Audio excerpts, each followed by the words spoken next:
Hola, hola, Chapá. Buen día. Añembo Uta porque nace por ahí, pero es vistoso y la tipo para poder verle, para que ustedes me puedan ver también y compartir algunas reflexiones, pero sobre todo algunos enfoques sobre nuestra historia reciente que me voy a apoyar en un PowerPoint, ¿verdad? Que les voy a dejar, porque creo que la mayoría de acá son educadores y educadoras, ¿yepa? ¿Pecheite? Bueno. Y eso es importante. Yo estoy, como ya dijo el presentador, en una articulación de organizaciones de derechos humanos, pero también de la sociedad civil. Yo, por ejemplo, represento en la Mesa Memoria Histórica al Sindicato de Periodistas, que específicamente no trabaja en el tema de derechos humanos, trabaja más en otras áreas, pero le pareció importante este tema y estamos allí trabajando juntos desde el 2002, en que hicimos un Ateguazú en el auditorio de la Universidad Católica hace 12 años, porque venía a Paraguay un intelectual francés que había pensado mucho el tema de América Latina. Alain Touraine. Alain Touraine es un investigador que se interesó en el tema del descubrimiento de los archivos del terror, que es hasta la fecha el archivo de una dictadura más importante encontrado en América Latina. Y hablamos con el profesor Touraine para hacer un debate sobre el desafío de la memoria histórica en una sociedad como la nuestra, tan propensa al olvido después de esa dictadura que anestesió un poco al pueblo paraguayo, ¿verdad? Y ahí se forma esta plataforma de organizaciones de sociedad civil que llamamos Mesa Memoria Histórica, con la participación también del rector entonces de la Universidad Católica, el doctor Antonio Telechea, de Nora Cortiñas, de Madres de Plaza de Mayo, y de más de 100 víctimas y defensores y defensoras de derechos humanos de todo el país. Y durante 2 días debatimos, haciendo un encuentro como este. Va la llana de problema. ¿Qué es lo que nosotros necesitamos instalar dentro de esta sociedad? Dominada por la amnesia, dominada por el discurso político que no mira este tipo de temas que tienen que ver básicamente con derechos humanos, ¿verdad? Y decidimos trabajar en 3 objetivos de lo que era posible y realizable en 4 o 5 años. El primer objetivo fue el de trabajar para crear, por ley del Parlamento, una comisión de verdad y justicia que analizara las violaciones a los derechos humanos bajo la dictadura estronista, integrada por representantes de la sociedad civil, pero también por representantes del Estado. Eso nosotros queríamos que fuera por ley del Parlamento porque nos parecía más democrático. La Argentina había creado con el gobierno de Alfonsín, la comisión para investigar los crímenes de la dictadura argentina por decreto del gobierno.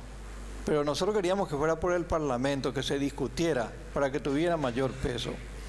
Y logramos que se aprobara en el Parlamento por una estrecha mayoría la creación de esta comisión. Y luego apelamos al gobierno de Nicanor Duarte Frutos para que le diera los fondos, porque se podía crear la comisión, pero sin fondo, no llevamos ahí. Y el gobierno de Nicanor Duarte Frutos, hay que decirlo, hay que reconocerlo, dio los fondos suficientes y en el 2004 Se hizo una convocatoria pública para integrar los miembros de la sociedad civil. El Poder Ejecutivo designó a su representante, la doctora Leila Rachid, y el Parlamento designó a su representante, el doctor César Florentín. Entonces, comenzó a trabajar esa comisión por consenso bajo la presidencia de una figura que venía de la Iglesia y de la sociedad civil, Monseñor Mario Melanio Medina, un conocido defensor en derechos humanos.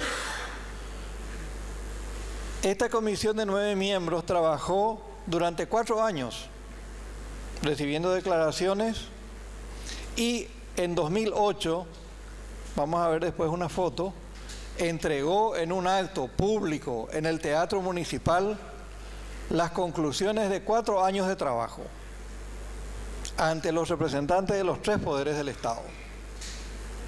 Ese informe final de la CBJ está en los sitios web, se puede acceder libremente y está impreso, son 8 tomos. Las principales violaciones a los derechos humanos en detenciones, en torturas, en exilios y en desaparecidos. Pero ahí es importante ya le cojo en cuenta que además de víctimas que han sufrido prisión y tortura, Paraguay tiene más de 400 desaparecidos, de los cuales ni una sola de estas personas ha sido identificada. Pero ahora, después de la visita de Baltasar Garzón la semana pasada, este gran jurista español que hizo en un seminario como este, ¿verdad? Y bueno, habló de que Paraguay tiene un atraso, de que las instituciones públicas no están colaborando con la justicia para el esclarecimiento de estos hechos. El fiscal general del Estado, Iposú, se enojó porque Baltasar Garzón dice: el Ministerio Público no impulsa las querellas contra los represores en Paraguay. Y ese es un deber, no es una opción, es un deber.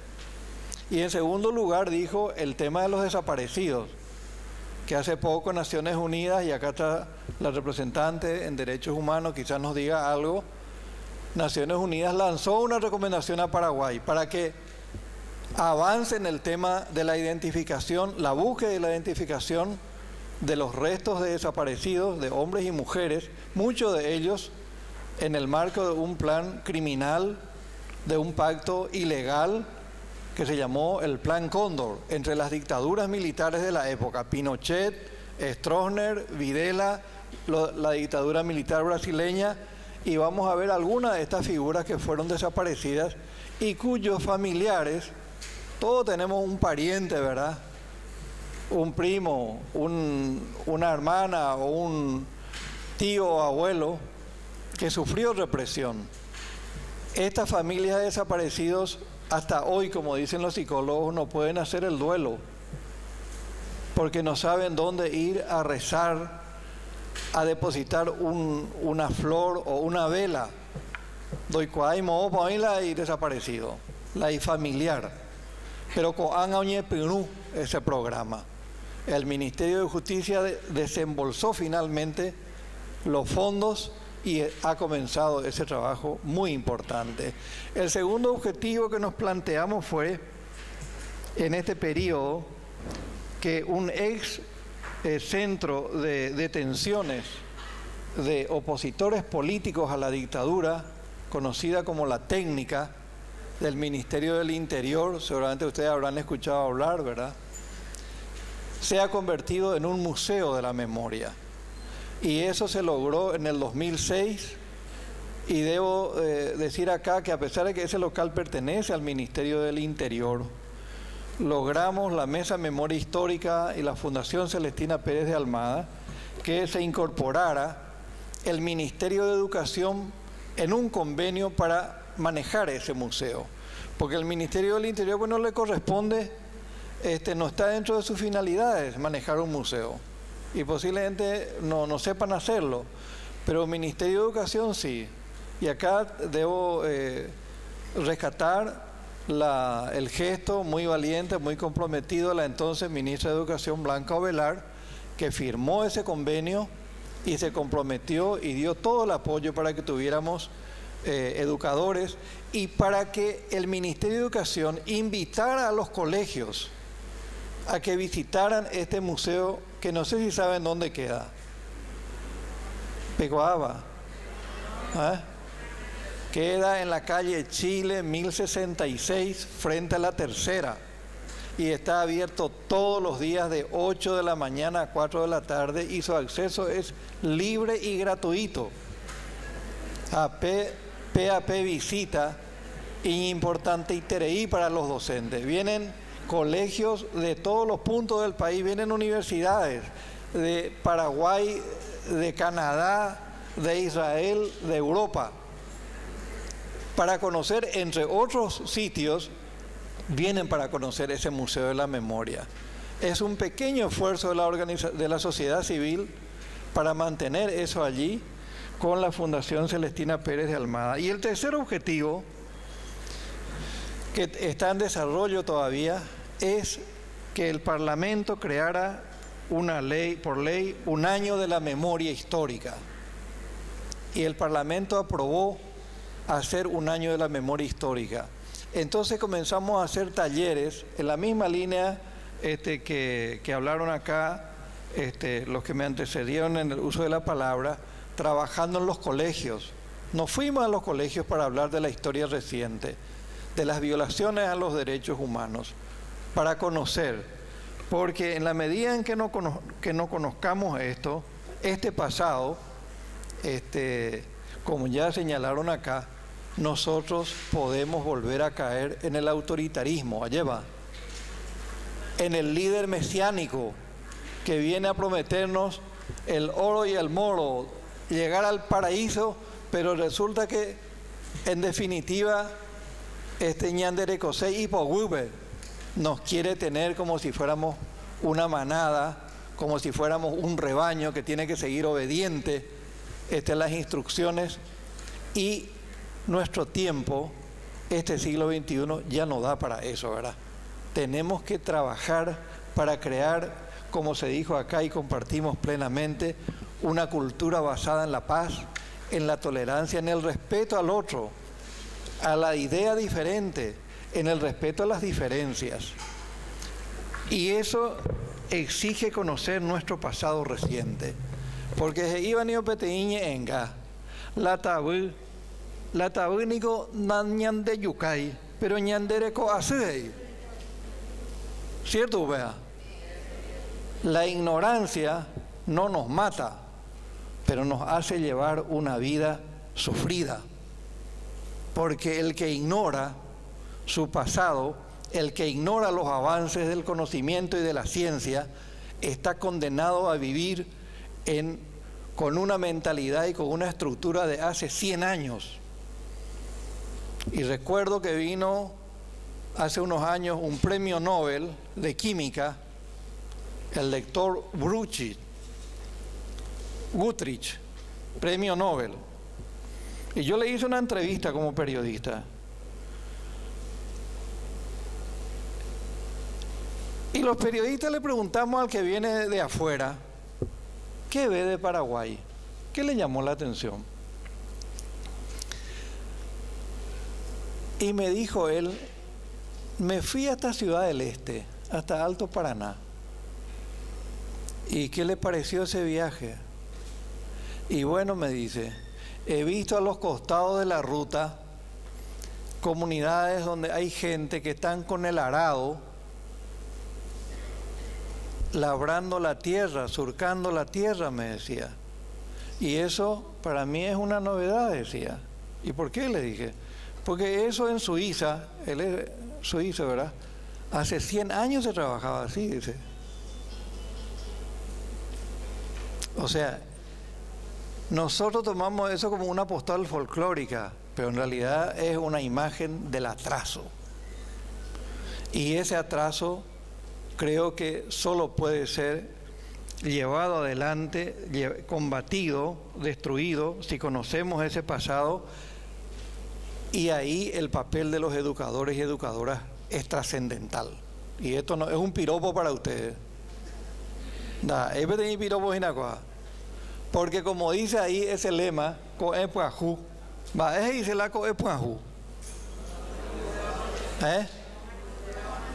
es un nuevo día. No es un día cualquiera, es un nuevo día. Pero ese día, ese nuevo día que nosotros tenemos que tratar de que amanezca en este país, que vaya amaneciendo, tiene que tener colores. Tiene que arrojar algo nuevo, una idea nueva, un pensamiento nuevo, para que nuestros jóvenes no sufran lo que nosotros sufrimos. Yo fui garroteado bajo la dictadura y fui preso 9 veces, desde 1 hora hasta 1 año. Pero yo ya pasé eso. Como muchos de ustedes habrán sufrido discriminación en su labor docente, ¿verdad? Lo que no queremos, y creo que en esto compartimos con el objetivo de que el holocausto no se repita, el genocidio. ¿Hay genocidio en Paraguay? ¿Ve? Hay genocidio. ¿Contra quiénes hay genocidio? Bueno, en el programa está uno de los conocedores. Acá se hizo un genocidio indígena. Se exterminó prácticamente a los Aché Guayaquí. Se cometieron atropellos, no solo contra la sociedad paraguaya, sino contra estos grupos originarios. Yarecoara en cuenta. Y además, bajo la dictadura, se practicó una política que tiene mucha similitud con el Estado totalitario de Hitler. La política de exterminio de las organizaciones que el régimen veía como opositoras. ¿Y cuál fue uno de esos sectores? Y ustedes vienen posiblemente del interior, las ligas agrarias campesinas, creadas por impulso de la Iglesia Católica, con el nuevo paradigma de trabajar en la opción preferencial por los pobres, fue aniquilada. A lo largo de 10 años aniquilaron completamente, cortaron cabezas, metieron en prisión.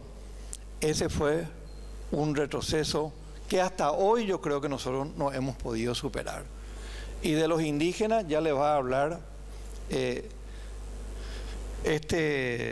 colega que vive, trabaja con los Aché Guayaquí. Y nosotros decimos, por eso es importante, nosotros decimos, estamos orgullosos de ser descendientes de los guaraníes, Ayepa. Ahí, de esa cultura, hemos obtenido este idioma tan hermoso que nos identifica ante el mundo. Hemos obtenido una mitología y una leyenda que, aunque hoy ya no está muy presente en la televisión, pero quedó el Pombero, quedó el Yacyyateré. Bueno, es un mundo mitológico que doy solo un ejemplo. ¿Cómo alimentó eso a la cultura y a la literatura en este país? Roa Bastos, la figura máxima que dio la literatura del Paraguay, Premio Cervantes, dice que toda su creación se basó en la cultura paraguaya y sobre todo en los relatos míticos de los guaraníes. El autor de Hijo de Hombre y de Yo el Supremo, Eva Bellé. Y en base a eso se crea una música que es única a nivel latinoamericano. Era esa música que nos identifica a los paraguayos y que a veces nos hace y a las paraguayas que a veces nos hace llorar. La guarania. La guarania, dice Flores, está inspirado en los cantos que él escuchó de las comunidades indígenas y que pudo transmutarlas con su conocimiento técnico a la música. La guarania nace de ahí, de la vivencia y el sufrimiento de los campesinos y de las vivencias con las grandes aldeas indígenas donde él pudo convivir. Es una época en que el indígena era mirado bastante de costado como hasta ahora, ¿verdad? Entonces, yo les quiero mostrar algunas acciones y también algunas contradicciones de esa dictadura que nosotros hasta hoy no hemos podido darle una respuesta adecuada como sociedad democrática. Por un lado, trabajar el concepto de memoria histórica. ¿Qué dice la memoria histórica? En los países de la región se habla de aquellos hechos de violaciones a los derechos humanos ocurridas bajo dictadura. Eso es memoria histórica. Es una parte de ese gran continente que son los derechos humanos. En segundo lugar, la siguiente. En nuestro caso, la Mesa Memoria Histórica trabaja pura y exclusivamente sobre los 35 años de la dictadura de Alfredo Stroessner. Una dictadura sin paralelos en Paraguay por las violaciones que cometió en materia de derechos humanos. El siguiente. Durante esa dictadura, sin embargo, hubo una sociedad civil, como ya hablamos, las Ligas Agrarias Cristianas y otras que se manifestaron permanentemente por la libertad y por la democracia. El siguiente. Y sufrieron represión. Pero esa ciudadanía durante los 35 años que pudo, salió, defendió, denunció, colorados, liberales, comunistas, gente de todas las religiones, y muchos fueron al exilio. ¿Quién no tiene un pariente en el exilio? Lleva. El siguiente.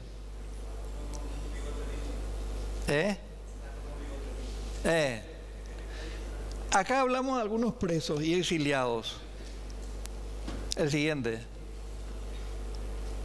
Bueno, acá tenemos a un educador, alguien como ustedes, Ananías Maidana. No sé si puede alzar un poquito el foco para que se vea.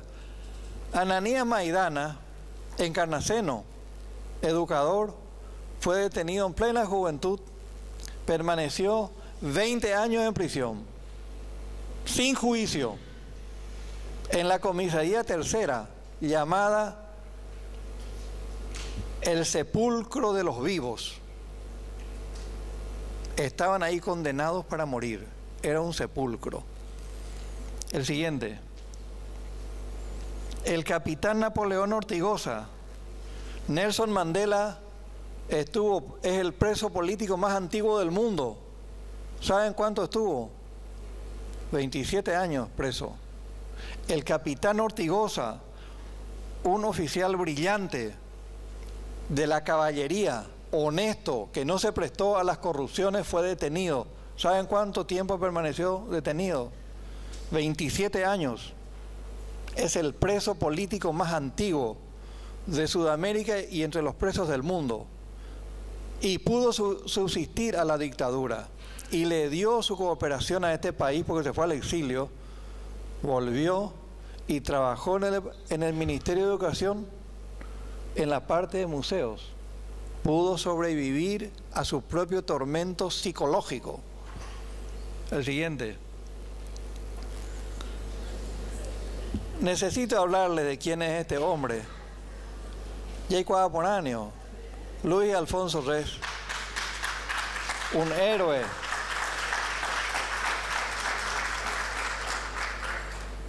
Tuvo más de 100 detenciones durante su vida. Subsistió y todavía vive y todavía nos sigue dando lecciones de ética, de moral, de cómo los antivalores como la corrupción y la impunidad se apoderaron de esta sociedad. Sigue con esa prédica y es realmente un orgullo para el Paraguay tener a un pensador y a un luchador como él. El siguiente.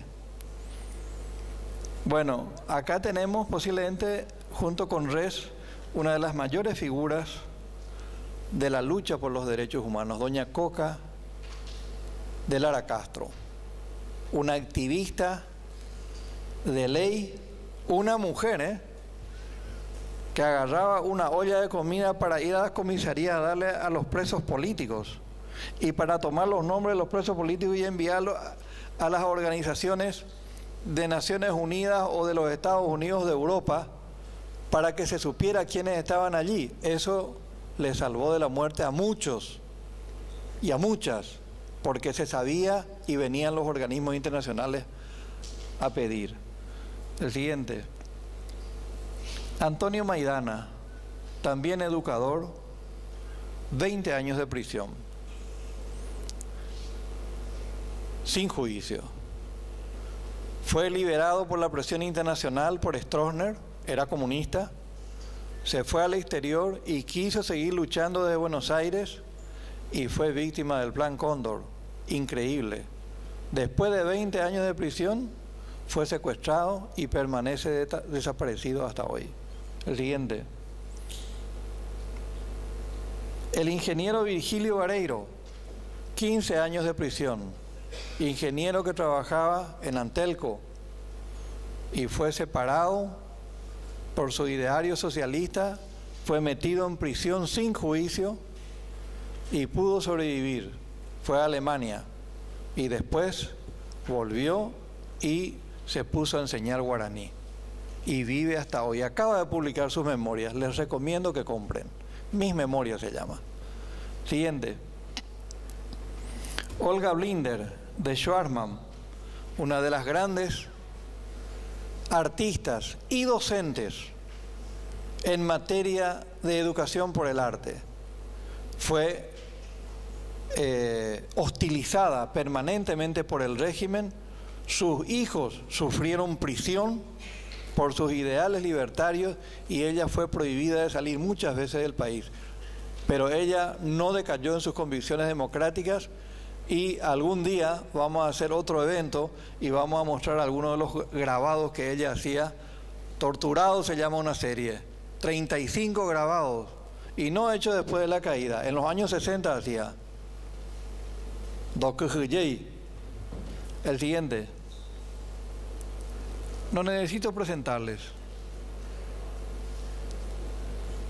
Nuestro premio Cervantes, un orgullo para el Paraguay, fue exiliado por Stroessner una vez que vino 15 días con su mujer y su hijo para registrarlo en el registro civil de Paraguay porque quería que sea paraguayo. Oñe Mosé, en 1982. Como a un perro lo tiraron en Clorinda. Y no solamente eso, le quitaron la ciudadanía paraguaya. Se volvió una persona apátrida. Tuvo que pedir nacionalidad a un país europeo y se la concedieron con todos los honores en España y en Francia. Oñera no va a los países para darle la nacionalidad, pues era un lujo. El siguiente. José Asunción Flores, creador de la guarania. ¿Quién no conoce India? ¿Quién no cantó alguna vez? Fue al exilio, estuvo enfermo, el dictador no le permitió que volviera y murió en el exilio. El creador de la guarania. El siguiente. Y en el Plan Cóndor, este pacto criminal, como ya les dije, tuvo algunos efectos muy importantes que nos privó a brillantes luchadores, luchadoras e intelectuales del Paraguay. Siguiente. El primero de ellos, Agustín Goiburú, médico colorado, que se opuso a las torturas que veía en el hospital de policía y se negaba a firmar los certificados de defunción con motivos falsos. Paro cardíaco, no, esto no es paro cardíaco, decía, tiene rastros visibles de tortura. Y con la doctora Gladys Saneman se opusieron a ese procedimiento, fueron echados y desde el exterior, desde la Argentina, Posadas, se dedicaron a denunciar sistemáticamente. Un día fue secuestrado en el marco del operativo Cóndor con fuerzas militares argentinas, entregado a Paraguay, hasta hoy permanece desaparecido. Siguiente. Esther Ballestrino, una mujer joven, gran oradora, química, bioquímica, fue enviada al exilio y en la Argentina trabajó por los derechos humanos. Y hay una anécdota bastante sin precedentes. Trabajaba en un laboratorio y un día vino como practicante un joven de 17 años que se llamaba Jorge Bergoglio. Después se convertiría en papa. El papa Bergoglio trabajó a las órdenes de ella en el laboratorio y una vez que fue ungido le recordó a ella y dijo: fue una extraordinaria mujer que me enseñó a mí la cultura del trabajo. Ella era socialista, dice, pero yo la respetaba porque era brillante. Fue secuestrada y desaparecida en la ESMA. Siguiente. Sus restos, junto con otras fundadoras de Madres de Plaza de Mayo, que fueron, tuvieron como fin los vuelos de la muerte, los aviones que tiraban los cuerpos sobre el Río de la Plata, fueron rescatados por las aguas y fueron identificados en un cementerio perdido. Y las tres sus restos están enterradas en una iglesia de Buenos Aires, en la iglesia de la Santa Cruz, donde fueron secuestradas por un operativo conjunto. Siguiente. Gladys Meilinger de Sannemann, médica, colorada, expulsada por el régimen de Stroessner por ser disidente a su gobierno. Trabajó en la Argentina, hizo una labor extraordinaria, fue secuestrada, fue llevada a la ESMA y por intervención de la embajada alemana que se enteró, pudo ser salvada ella y su familia, su marido y sus hijos. La sacaron de la ESMA, la llevaron a Alemania. Volvió al Paraguay tras la caída y hizo una labor extraordinaria de apoyo a las víctimas de la dictadura. Y publicó un libro que les recomiendo. Se llama Plan Cóndor. P.A. Peleana. Cómo funcionó ese esquema delictivo de intercambio de prisioneros y de aniquilación de opositores. Siguiente. A cambio de estas personas valiosas, inteligentes, de profesionales formados, honestos, de Paraguay que echaba Stroessner, vamos a ver ahora a quiénes recibía Stroessner en el Paraguay. Y son unos pocos, ¿eh? La lista es mucho más larga. Acá tenemos al señor Joseph Mengele. Hay varios acá que pueden decirnos quién era Mengele. Criminal de guerra nazi. Dirigió uno de los campos de concentración más terribles durante la Segunda Guerra Mundial. El siguiente. Ahí lo vemos. Esta es una fotografía de época, de los años 40, donde Mengele aparece en un campo de concentración de Auschwitz. ¿Y saben cuál era la función? Era médico Mengele, pero a la vez oficial del ejército. Seleccionaba a las víctimas que podían trabajar y las víctimas que tenían que ir al horno crematorio para ser matadas, para ser gaseadas. Esa era la función de Mengele. Ese hombre recibió asilo en Paraguay, teniendo una orden de captura internacional. Y Stroessner se negó reiteradas veces a los pedidos de la embajada de Alemania a entregar a ese hombre. Y negó que estuviera en Paraguay. Acá vamos a ver, siguiente. Esta es la casa donde vivía Mengele en Paraguay. ¿Saben dónde queda eso? En Oenau, cerca de Encarnación. A pocos kilómetros de las ruinas jesuíticas. Allí vivió durante 5 años rodeado por una verdadera guardia de seguridad que ahora vemos en la siguiente. Este es el hombre que vive todavía y que fue su custodio por orden de una familia alemana de la zona de Colonias Unidas. Le dieron la casa, le dieron la protección y este hombre hace poco contó a un periodista de última hora, rompió el pacto de silencio y contó que él lo defendió y estuvo con Mengele. El siguiente. Acá vemos a un personaje alemán, Hans Rudel, que fue un militar piloto durante la Segunda Guerra Mundial. Este hombre En la posguerra ayudó a que los criminales nazis pudieran venir de Europa a la Argentina y él es el responsable de haberlo traído a Mengele a Paraguay. Ahí circuló mucho dinero, porque Stroessner no hacía nada gratis, pero además había una simpatía de Stroessner por el nazismo y por Hitler. El siguiente. Acá tenemos otra perla de la corona, una verdadera joya.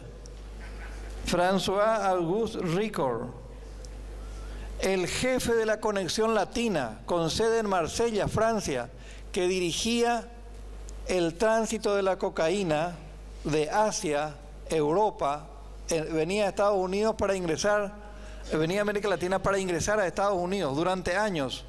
Cuando fue perseguido en Europa, ¿dónde se refugió? En Paraguay. ¿Saben dónde vivía? Puso un motel París-Niza. Yo conocí, y algunos de ustedes habrán conocido.